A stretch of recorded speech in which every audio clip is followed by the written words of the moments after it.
బాగా లేకపోయినా కానీ కంటిన్యూస్గా తీవ్ర జ్వరంతో బాధపడుతున్నప్పటికీ కూడా ఆయన ప్రత్యేకించి వచ్చి ఆయన ఈరోజుని చాలా ఘనంగా చాలా బలంగా ఈ మెసేజ్ని ఇచ్చినందుకు ముందుగా గవర్నర్ గారికి మా ప్రత్యేక ధన్యవాదాలు.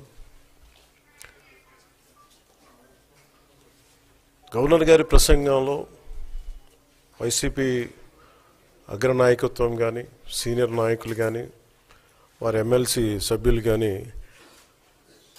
గవర్నర్ గారి ప్రసంగం పత్రులు చించేయడం కానీ లేదంటే వారు ప్రత్యేకించి డిమాండ్ మాకు ప్రతిపక్ష హోదా ఇవ్వాలి అనేది చాలా బలంగా మాట్లాడుతూ వచ్చారు. ఇది అడిగితే వచ్చేది కాదు, అది ప్రజలు ఇస్తేనే వస్తుంది. బేసిక్గా ఒకటి హయ్యెస్ట్ మెజారిటీ ఎవరికి ఉంది వాళ్ళు ప్రభుత్వం ఫామ్ చేస్తారు, వాళ్ళకంటే నెక్స్ట్ స్టేజ్ ఎవరికి ఉంటే వాళ్ళకి ప్రతిపక్ష హోదా ఇస్తారు. అంతేగాని గతంలో మేము ప్రభుత్వాన్ని పరిపాలించాం కాబట్టి మా ప్రతిపక్ష హోదా ఎవరికి ఇవ్వరు. కనీసం జనసేన కంటే కూడా ఒక సీట్ ఎక్కువ వచ్చినా కానీ వాళ్ళకి ప్రతిపక్ష హోదా దక్కేది. ఈ రోజున ప్రభుత్వంలో సెకండ్ లార్జెస్ట్ పార్టీ జనసేన. దాన్ని ప్రజల దృష్టికి తీసుకొద్దామని వైసీపీ నాయకులు వాళ్ళు చేస్తుంది ఏంటంటే మాకు ప్రతిపక్ష హోదా ఇస్తే తప్ప మేము అసెంబ్లీలో అడుగు పెట్టాం లేదంటే ప్రసంగాలను అడ్డుకుంటాం అని ఇది సరైన మెసేజ్ బయటికి వెళ్దాం. ఇది రైట్కు సరైన విధానం కూడా కాదు.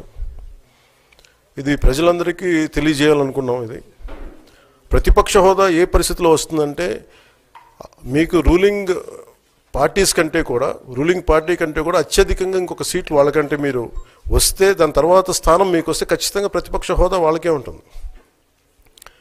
21 సీట్లు ఉన్న జనసేన 11 సీట్లు ఉన్న వైసీపీకి ప్రతిపక్ష హోదా ఎలా వస్తుంది?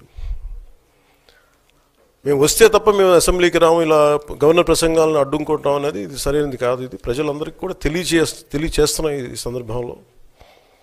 అందుకని ఇది భవిష్యత్తులో కూడా మేము కోరుకునేది వైసీపీ నాయకుల్ని మీకు ప్రతిపక్ష హోదా ఇవ్వకపోయినా ప్రజలు మీకు 11 సీట్లు ఇచ్చారు, దాన్ని గౌరవించి మీరు అసెంబ్లీకి రండి. మీ స్థాయికి తగ్గట్టుగా మీకు మీకు ఎన్ని ప్రశ్నలు అడగాలో దాన్ని తగ్గట్టుగా ఇస్తారు మీకు. ఇవన్నీ దాటి మన స్పీకర్ గారు కూడా చాలా గౌరవంగా వాళ్ళు 11 సీట్లు వచ్చినప్పటికీ కూడా చాలా గౌరవంతో ఇంతకాలం వాళ్ళకి ఇస్తూ వచ్చారు. ప్రశ్నోత్తరాల సమయంలో కూడా ఆయనకి ఇచ్చారు. గతంలో కూడా ఇవన్నీ ఆయన రావడానికి కూడా ఆయన ఎలా రావాలి ఏం చేయాలి దానికి కూడా చాలా ఏమాత్రం ఇబ్బంది పెట్టకుండా గతంలో కూడా చేశారు. ఫస్ట్ మీరు మనకి గవర్నమెంట్ ఫామ్ అయిన తర్వాత కూడా వీటిని దృష్టిలో పెట్టుకొని వైసీపీ కొంచెం హుందాగా వ్యవహరించాల్సిన అవసరం ఉంది. వైసీపీ నాయకులకు కూడా మీకు బాధ్యత ఉంది.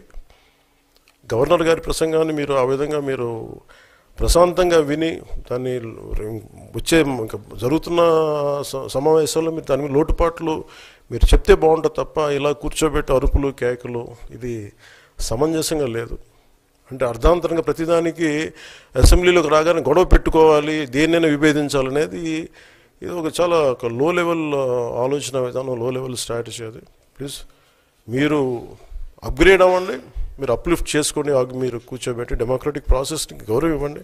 మనస్ఫూర్తిగా వైసీపీ నాయకులకి ఇది నా విన్నపం, నా విజ్ఞాపన. This what I would like to say. And నిజంగా కావాలి అంటే మీరు ఈ 5 సంవత్సరాల్లో మీరు ప్రతిపక్ష హోదా మీకు రాదు, అది మీరు మెంటల్గా ప్రిపేర్ అయిపోండి. 11 సీట్లతోటి మీకు ప్రతిపక్ష హోదా ఇవ్వబడదు, రాదు. ఎందుకంటే ఇట్ ఈస్ చంద్రబాబు గారు, గౌరవ ముఖ్యమంత్రి చంద్రబాబు గారు డిసైడ్ చేసేది కాదు, జనసేన డిసైడ్ చేసేది కాదు. దానికి రూల్స్ ఉన్నాయి, దానికి రెగ్యులేషన్స్ ఉన్నాయి, నామ్స్ ఉన్నాయి. ఉదాహరణకి నేనే మన కేంద్ర ప్రభుత్వం ఫార్మేషన్కి మేము వెళ్ళినప్పుడు పార్లమెంటరీ లీడర్ని ఎన్నుకోవాలి మనం కూర్చున్నప్పుడు ఎన్డీఏ పక్ష నాయకుడు ఎన్నుకోవాలనుకున్నప్పుడు నేను నాయకుల స్థాయిలో నేను కూర్చున్నాను. అదే నేను ఇక్కడ మంత్రిగా ప్రమాణ స్వీకారం చేసేటప్పటికి నన్ను ప్రధానమంత్రి గారి పక్కన నన్ను కూర్చోబెట్టలా. ధోని డిప్యూటీ సీఎం అయినప్పటికీ కూడా అది మంత్రి హోదానే కాబట్టి తిరిగి నన్ను మంత్రులందరూ పక్కనే కూర్చోబెట్టారు తప్ప ప్రత్యేకంగా నన్ను అక్కడ కూర్చోబెట్టలేదు. Very specific rules and regulations నడుస్తాయి. ఉదాహరణకి పొద్దున కూడా స్పీకర్